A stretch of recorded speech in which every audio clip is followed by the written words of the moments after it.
Good morning everyone, and welcome back to one of our cybersecurity videos. My name is Mina, and today we are going to talk about how to install Ubuntu Linux on your virtual machine or on your physical computer, and then how to secure it so nobody can access it, then prepare it for your projects or programming or deployment or anything. So we're gonna install Ubuntu and secure it.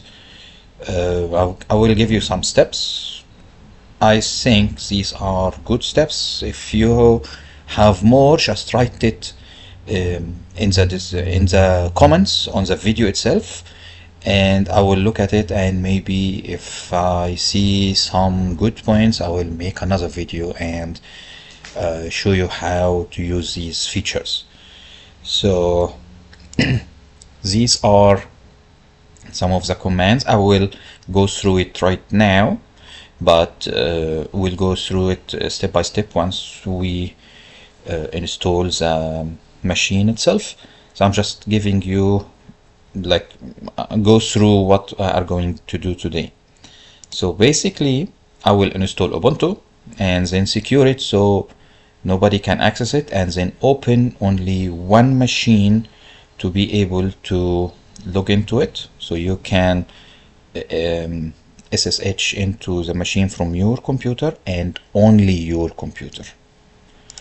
Okay, so let's start. First, I have here a Windows 11 machine that I will use to connect the Ubuntu machine later on. So let's start to install the Windows. So I will just move this a little bit. I think it's not moving on the videos. Oh, all right. So installing an Ubuntu machine. Right now I'm gonna use VMware to install it as a virtual machine, but these steps still applies if you are using a real computer or like a physical computer. Just get the ISO file from Ubuntu. And then, okay, actually let me show you the steps from start, because I have already the ISO file of Ubuntu and how to use it, but I did not show you how to get the ISO file. So I'm gonna start this Windows machine. So let me log into it.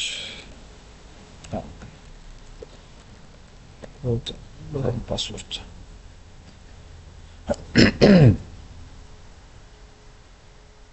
So this is to prepare Ubuntu to be installed on your computer. So if you're planning to use a physical machine, this is what you're going to do. So I'm going to search for Ubuntu, and then let me make this one bigger a little bit so you can see it. So I just in Google or any search engine write Ubuntu. It's ubuntu.com. So I'm going to go to this one. Okay.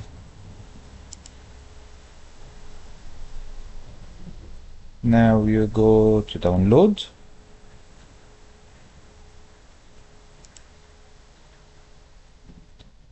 And then is it?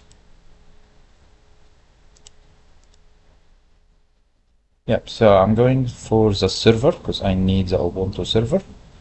Get Ubuntu, or if you want the desktop, this is the Windows 11 equivalent in Ubuntu. It's called Ubuntu desktop, and then the Windows server, it's the Ubuntu server, that's the equivalent. So I'm getting the Ubuntu server.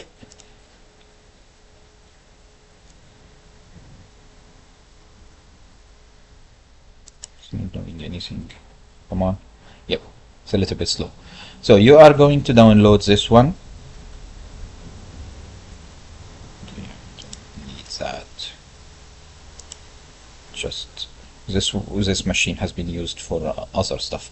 So you are going to download Ubuntu. It will be ISO file.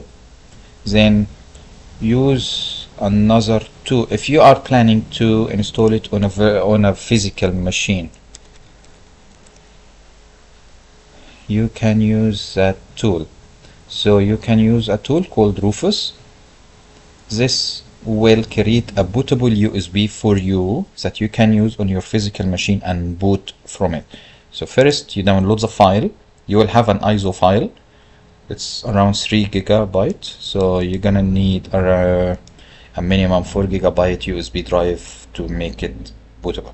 What you need to do, once you download the file, you need to prepare a USB so you can boot from the USB on your physical machine and install Ubuntu on it, if you are planning to install it on a physical machine. So you download Rufus and then download this file and use Rufus to create it. It's not in that video right now, but I'm just letting you know that you can do that. So I've downloaded this file, the ISO file. Now let's create a new virtual machine. On VMware, I'm going with advanced settings, latest version 17.5 as of today, and then you click install ISO file, installer disk image file ISO, and then you browse for the file itself. So I'm going to browse where I've downloaded and then press open. Next it will say Ubuntu, and then I will just put it in another place that I'm using. I'm using this one, and then I'll just create a folder for it. Alright, so it will be installed on this location. Here you can specify how many processor you need, how many cores per processor. So I'm going to say 2 processor and 2 cores per processor, so total of 4 processors. RAMs, you can just click on 4, 8, 16. That depends on your machine itself resources. So mine is 32 gigs, so I'm going just to use 4 giga RAM of resources for this virtual machine. I'm going to use the network as NAT. I'm not gonna change that. That's a controller, I'm not gonna change it. Also, type of disk SCSI, create a new virtual machine, yes. Then I will say I will create it for like 80 gigabyte, the hard drive on it. Here you can store it in a single file or split it into multiple files. I always like this one because it's a little bit easier, and it's the default setting in VMware, but it's a little bit easier and performance faster than a single file. Then next, that is the name of the file. I'm not gonna change that. Okay, so let me just customize the hardware and look for anything that I need. No, everything is alright. So I have the memory, processor, the DVD, which is the ISO file to boot from. That's everything. Alright, we finish and then it will turn on. So this is a virtual machine.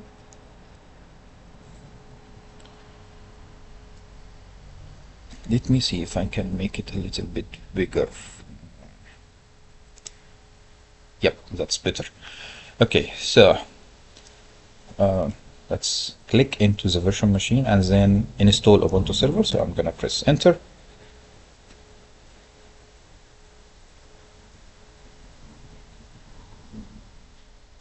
Let me get rid of this one.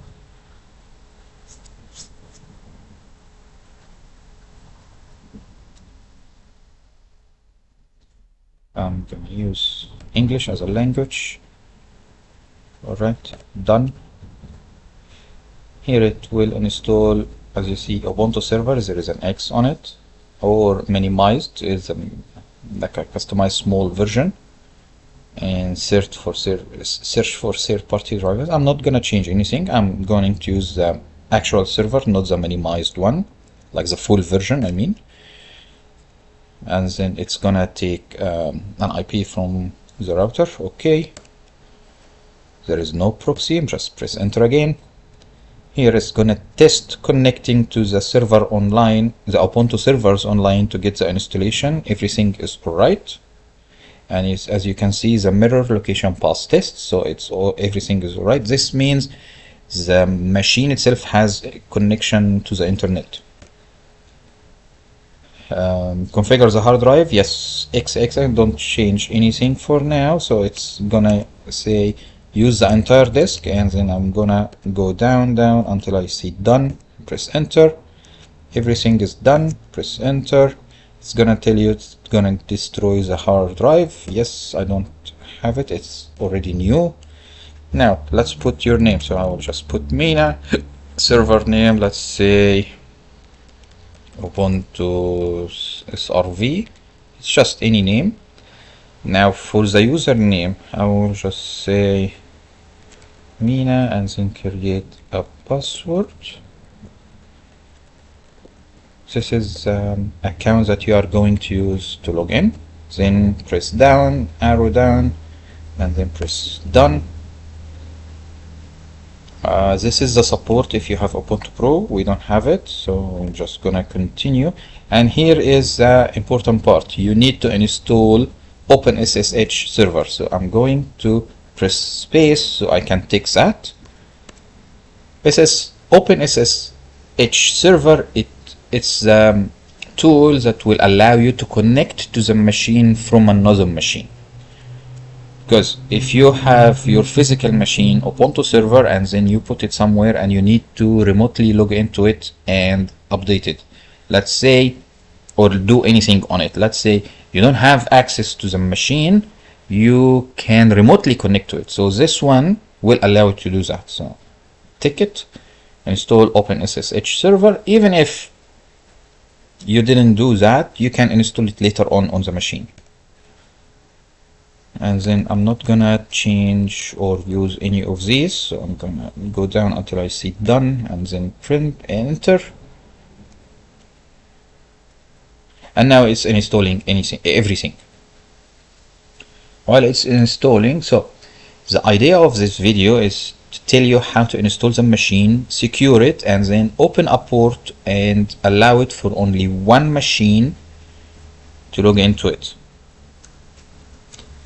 If we go to the Word file, let me just minimize this one. So in the middle here, we go down a little bit. Where is it? We are going through this one by one, but I'm just going to show you the option here. So once you have the machine on, you can do two things.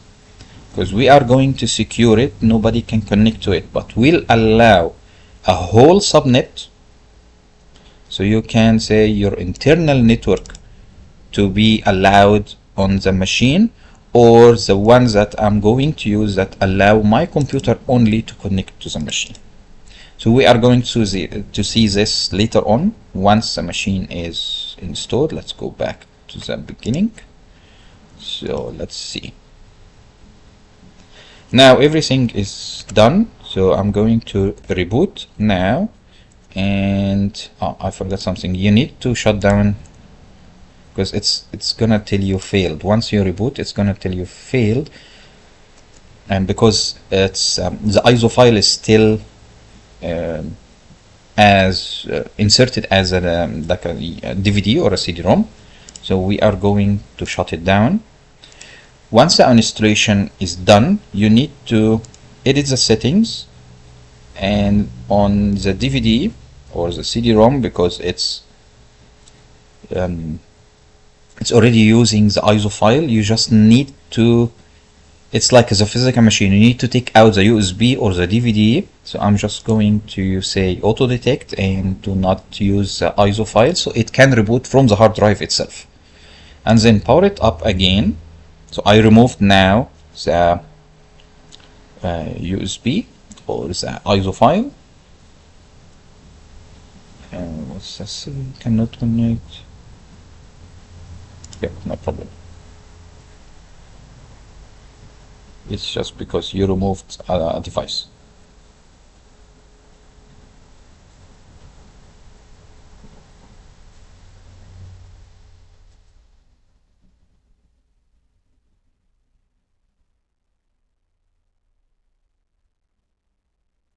and now you are on the server. I'm just going to type the account credentials that I've created, and I'm in. Right now everything is done. This is the server on, and the IP address, if you can see it here in the middle, it's 192.168.1.41. Now if you go back to the Windows machine and try to log into it, do I have... No, I don't have the client yet, so I'm going to show you a client called MobaXterm. I like this one because it has a coloring GUI. So this is a tool to connect through different connections, but to connect to one of the SSH tools. So you can, it's called SSH client, but it has other tools, like it has SSH, Telnet. Let me download it and I will show it to you. I'm using this one to connect to the machine remotely. So portable edition, installer edition. Let's use the installer edition. So this is from your actual computer, Windows computer, if you have Windows, and then you're gonna use this client software to connect to your machine. So I'm just going to install it because it's not installed on that one. Let's extract. Yes, okay, and then install. I'm gonna show you later why I like this one once it's connected. The GUI has a coloring fonts on it, so if there is an error you will see red lines and it will show you or like alert you there is an error. If it's just black and white, you might miss an error in the middle. So let's see now. It's called MobaXterm.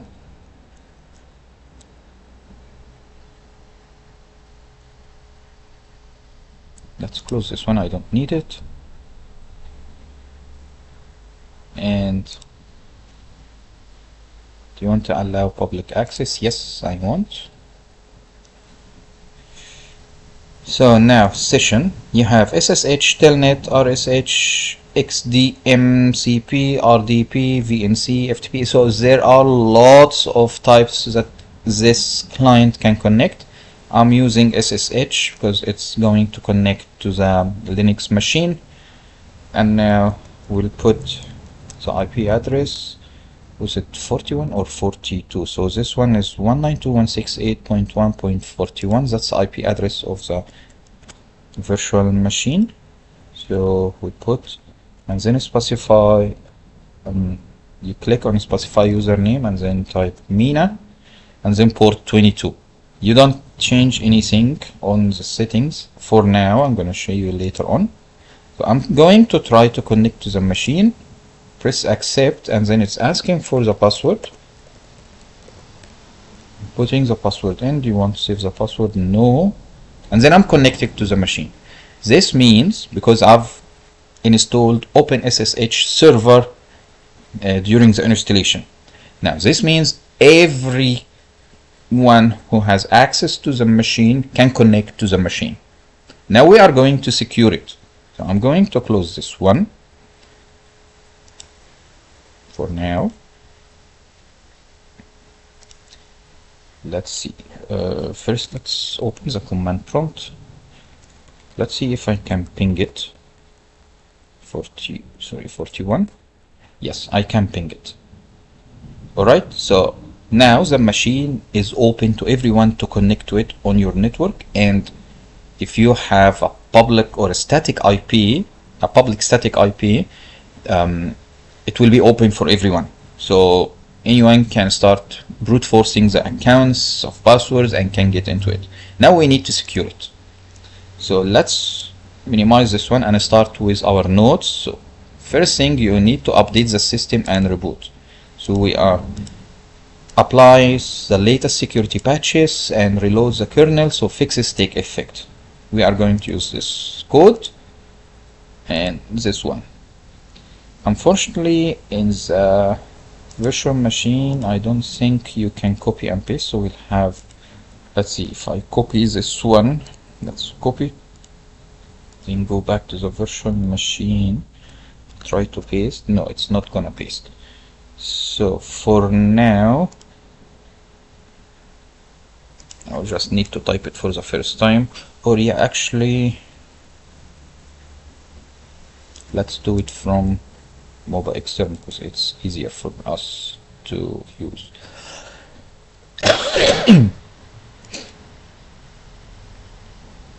So I'm going to connect to the machine. No, I don't want to save the password. Now let's clear and let's make it bigger so you can see.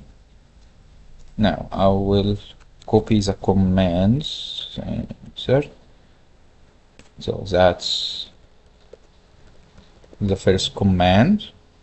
So we are updating and upgrading everything on the machine. So if there is any patches, stuff like that, security updates, updates of the application or the tools, repos, everything on it, it will be installed. Now, why I like this client, because it has coloring. So if there is an error, you will see it here in red. So now let's go up a little bit. So blue is gonna say starting it, yellow is just an alert, C is disabled, red there is an error. And if you go, if it's black and white like this in any other clients, you would miss any errors coming up. But if there is colors here, it's just good for the eye to pick up anything coming up on the screen itself, and it will be easier for you to detect. So now everything is done. Now, so we finished. I will just color this one in red so I know that I finished this one. We need to reboot the machine. So if I go to the machine itself here and then say sudo reboot, put the password. As you can see now, once we install it, it just CLI or command prompt only. There is no GUI on it, and it's you're gonna use. Let me log in. So I'm just saying, once you install the server, there is no GUI on it. You'll have to install a GUI on it if you want to install it with the mouse and keyboard like Windows 11. Like you have menus, you have windows to open, applications to click on. But for now, it's just CLI or command prompt only. Okay, so next step. So we finished all of that. Next one, create an admin user. Use a personal admin instead of the default account is safer and easier to audit. So I'm going to create my account. It's already created, but if you need to create another account and then add it as sudo, this means adding sudo allows admin tasks when needed, prompting you for password. It will act, this account, this command will make my account as an admin account. So if I go here, connect again to the machine, it's asking for the password. Till now we are using sorry, I don't want. So I'm using the mobile external SSH client just for simplicity to copy paste the notes from my Word document, but now everyone has access to it and we are on the steps to secure it. So I'm going to show it to you, but it's easier on this one to just copy and paste. So I'm going to clear.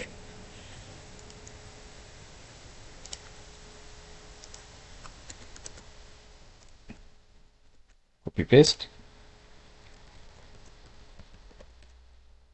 see if I need to add Mina, it's say Mina is already exists. Now next one, so this one is done, or you can create another one. Of course, I'm just showing you this as a demo example. I'm going to copy this one, paste. Now this one is acting, or this account, Mina account, is acting as an admin account. Alright, so all of that is done. And by the way, I will put everything here in the notes on the website later on once this is finished. Our website is, let's go back.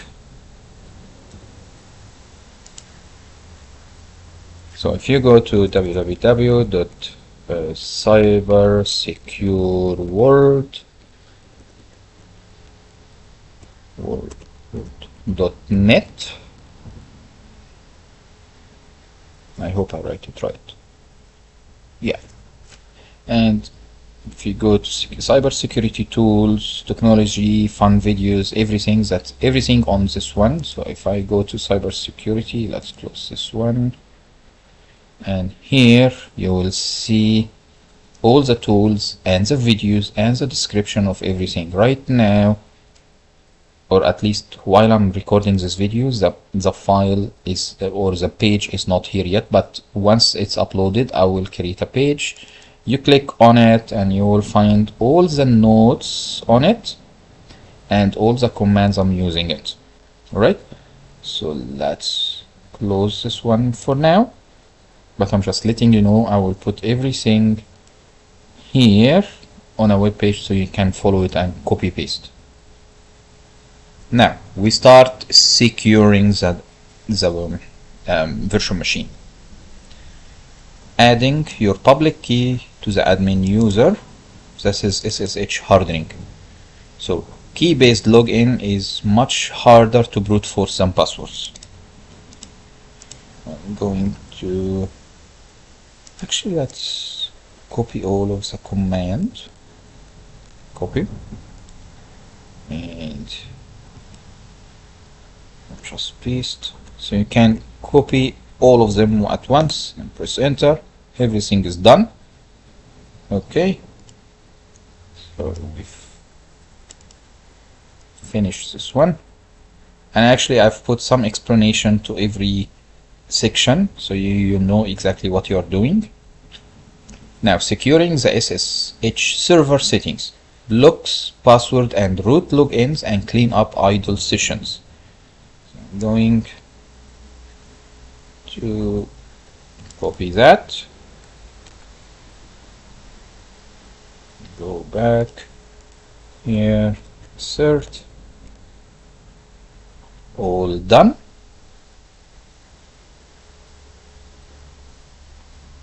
Actually it's not done. Let's go back to the notes.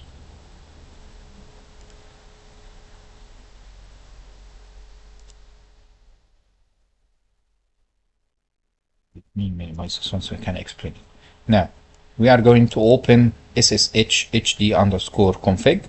This is a file that is shown here now, and then we need to modify these settings. Password authentication no, permit root login no, public key authentication yes, client alive intervals 300 seconds, client alive count max 2. So I'm just going to copy these and then add it to the file. So I'm just going, I'm using the scroll on the mouse so I can scroll up and down. I'm just gonna press enter a few times and then hash added by Mina, so I know when I open this one that I added these lines. So I'm just gonna paste it, and again the client is giving you a colored GUI, so it will be easier for you to spot the stuff that you need. So I'm just going down. So I've added the commands here. I press Control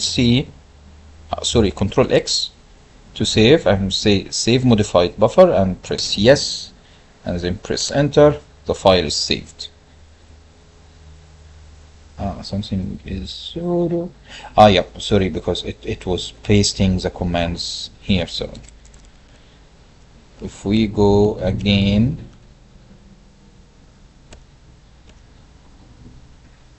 and press enter, scroll down, and they are there.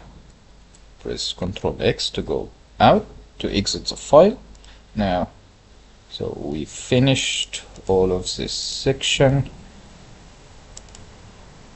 Alright, now apply the changes that we've made. So we have this command sudo system control reload SSH. I'm going to copy this one. This is keep console or VM access open and test a new SSH session with your key before closing your current one.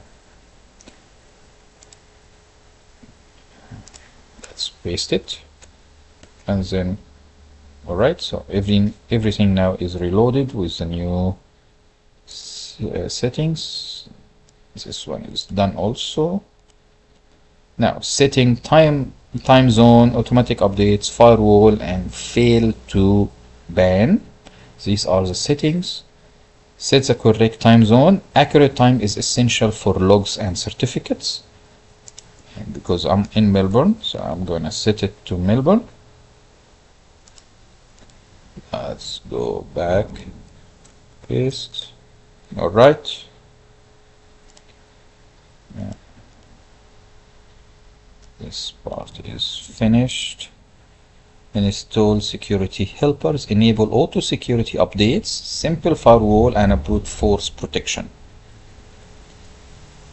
Here, if you can see, sudo apt -y install, I'm installing UFW, and somehow in my mind it's UFO, I don't know why.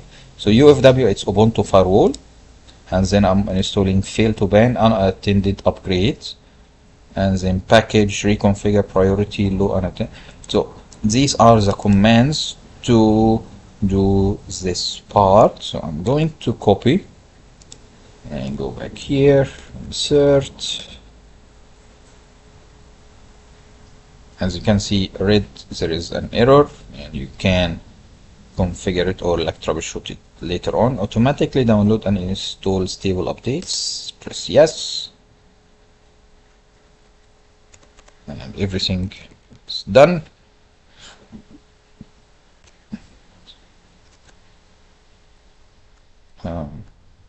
I'm sorry, I need to minimize this one. So this part is done. Okay. Lock down the firewall, default deny, blocks or inbound traffic unless explicit allowed.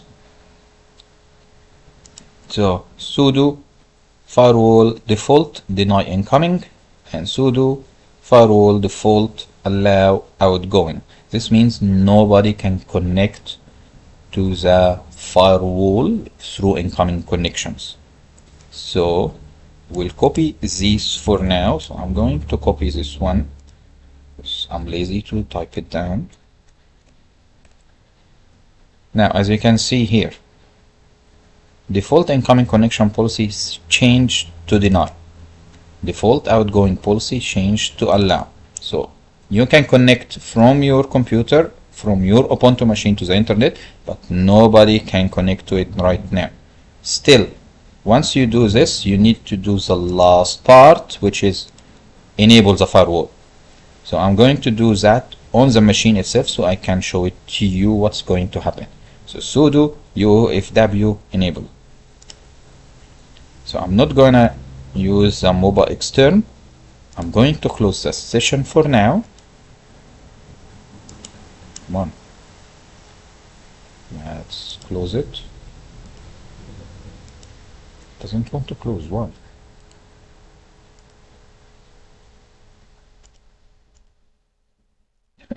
It doesn't allow me to close.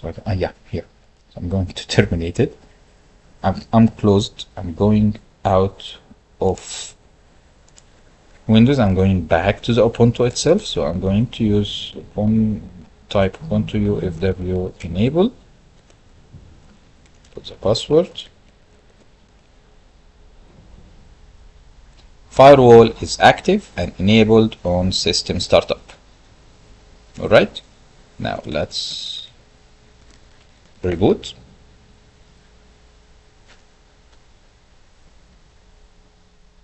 Because it's a virtual machine, I can copy paste, but you'll have to do this if it's a physical machine. Manually type all the commands and then put the password, and I'm in. I'm going to clear that one. Now, why did I do that on the server? So I can show you on this one, can I connect to it or not? Still I can ping it. Now let's try to connect to it.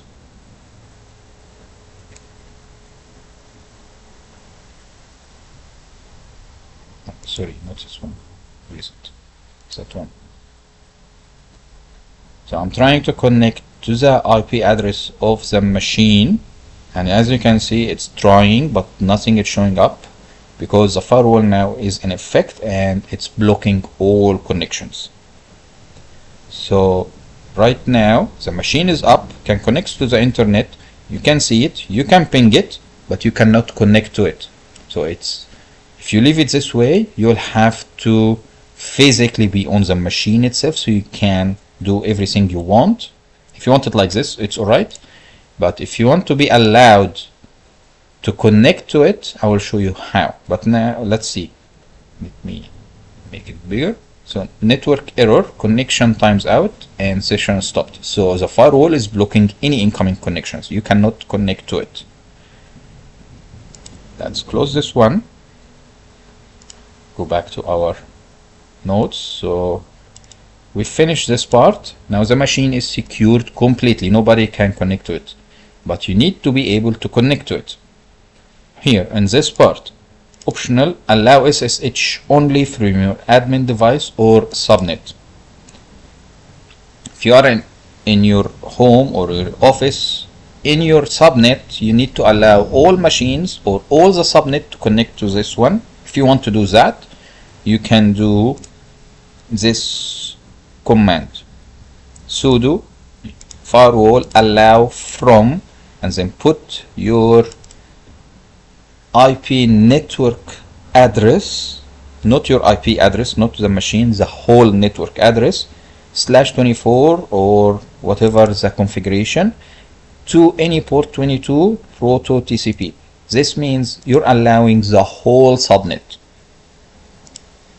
Every computer on the subnet can connect or allowed to be connected to the Ubuntu server.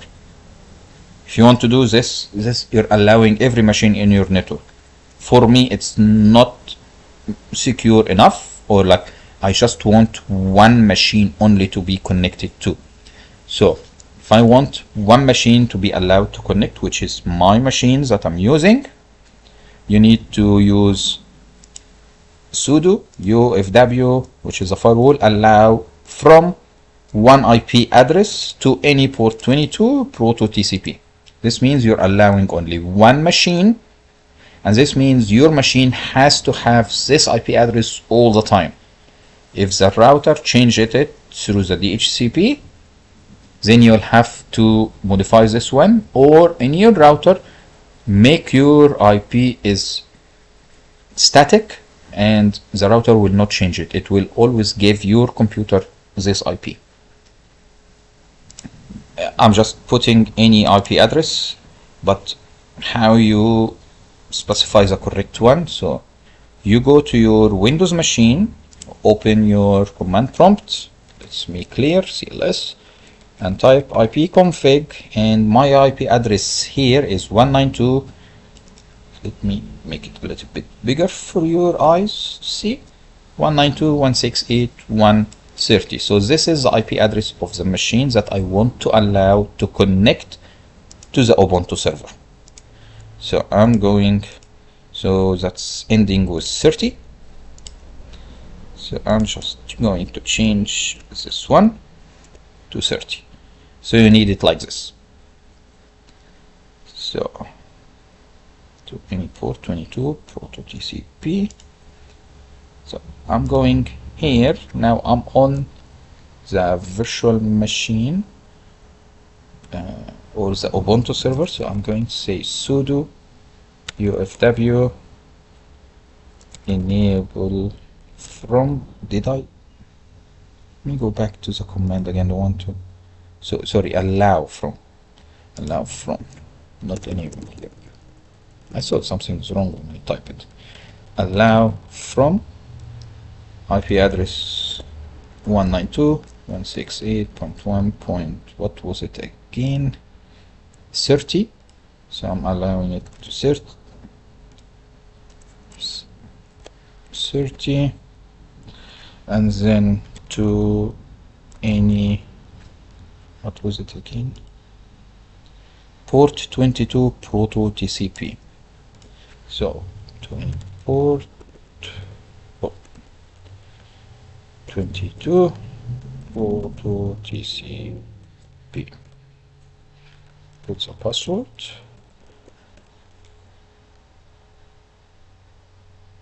Oh, I entered the password wrong.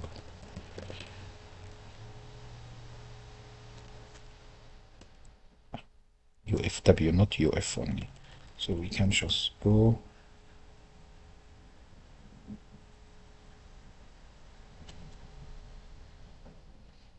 My god, it's very slow on this one.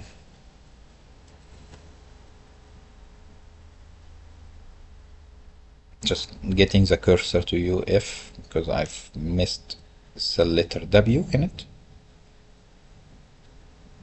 Now I believe it will pass it.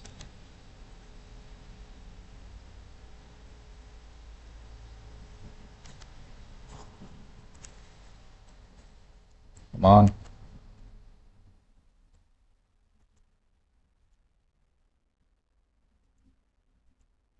Just put W here, UFW, and role added. This means now this machine can connect to it.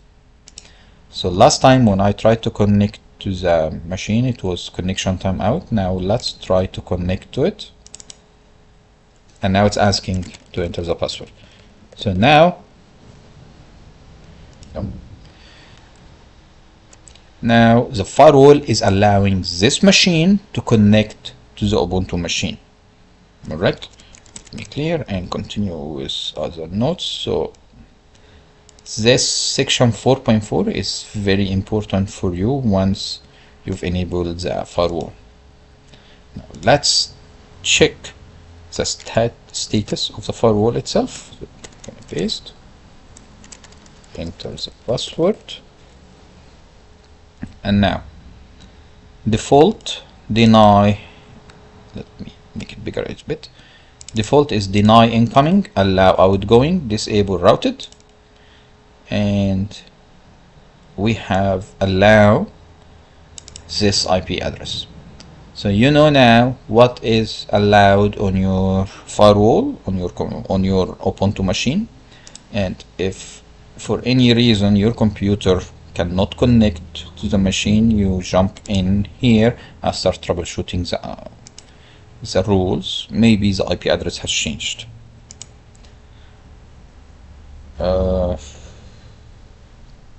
Let's continue with, so we finished this one. Last part is install Docker. That is because I was planning to use this machine with Docker. So run apps in isolated containers, modern consistent deployments. So I'm going to copy this and let me clear so you can see everything from scratch. Now I'm installing Docker on the machine so I can use Docker later on.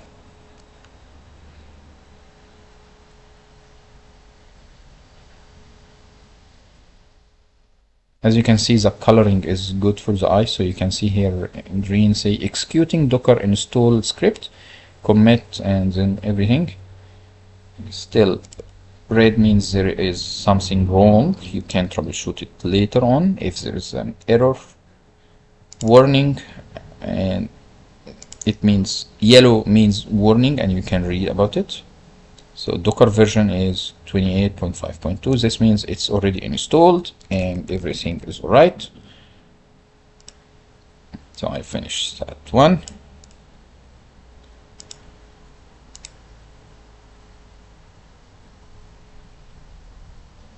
Now in here, ensure SSH starts now and on boot. Guarantees remote access after reboot. So I'm going sudo system control enable now SSH. I'm going to copy that one. Let's go back to the virtual machine.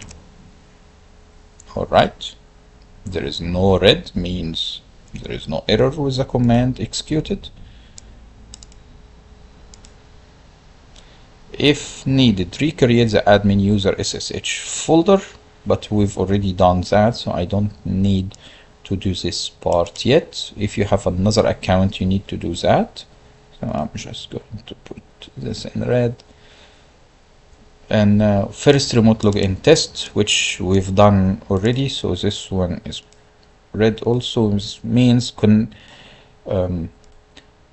try to connect to the machine remotely, and it's working now. I can connect from my Windows. Let's close this. Let's do a test. So I will. What actually? I forgot. Sorry about this, guys. So I'm going to close the connection, try it again, and click on it. It's asking for the password. Don't save the password. And now I'm connected to the machine remotely. It's telling you SSH session with user admin Mina to the IP address of the Ubuntu server.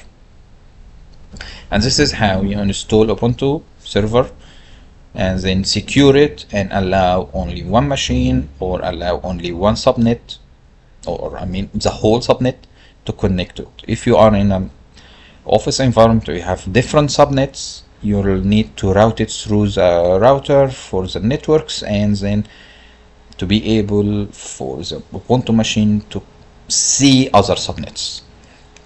Thank you for watching and wait for more videos.